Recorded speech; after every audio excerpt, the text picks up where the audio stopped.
La période de transition tire à sa fin, mais les actions menées au cours de celle-ci resteront à jamais. Entre celles qui ont été relancées, celles entamées, celles en cours de réalisation et celles qui ont été achevées, le président de la transition, le général de brigade, Brice Clotaire Oligui Nguema, a changé le paysage institutionnel et infrastructurel du Gabon. En avril 2024, le dialogue national inclusif est lancé. Toutes les forces vives de la nation réunies autour du président de la République discutent et échangent sur les souhaits du peuple et sur la marche à adopter afin de franchir cette étape de transition. Pour aller plus loin, chaque pas compte, même le plus petit. De cette réflexion découlent plus de 10 000 contributions enregistrées, celles-ci nous conduisant à un événement majeur, le référendum constitutionnel 2024. Un moment qui a marqué un tournant dans l'histoire du Gabon, avec un point majeur, le retour au régime présidentiel. La nouvelle constitution est ainsi adoptée à 91% le 16 novembre 2024.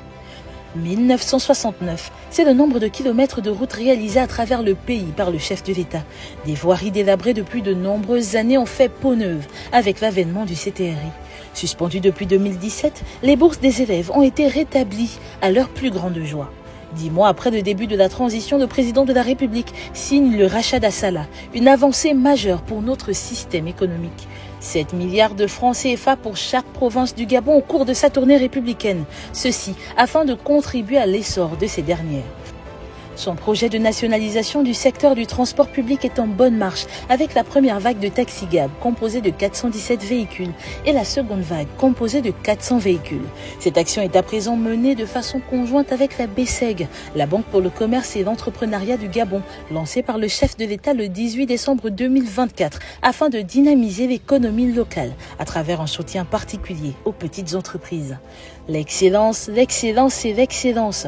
Quoi de mieux pour l'illustrer que le lycée d'excellence d'Akanda, construit aux normes internationales afin d'accueillir les apprenants dans les meilleures conditions. Parce que la décentralisation est un point important à ses yeux, Andem est le site sur lequel est en construction Libreville 2, avec une autoroute, 2 fois 2 voies, un aéroport et un établissement médical de pointe. Voici les premiers éléments de cette nouvelle ville qui fera rayonner notre pays.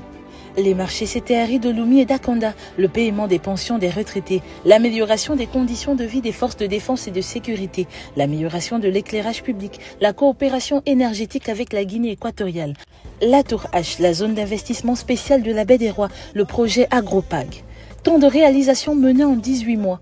Cette liste n'est pourtant pas exhaustive, mais elle montre la détermination du chef de l'État à accomplir son devoir envers ce peuple qu'il a massivement plébiscité pour cette élection présidentielle. Il faut se tenir prêt pour cette 5e République que nous appelons de tous nos voeux avec C'est bon. C'est bon pour nous, c'est bon pour un septennat, c'est bon pour le 12 avril 2025, mais surtout, c'est bon pour le Gabon.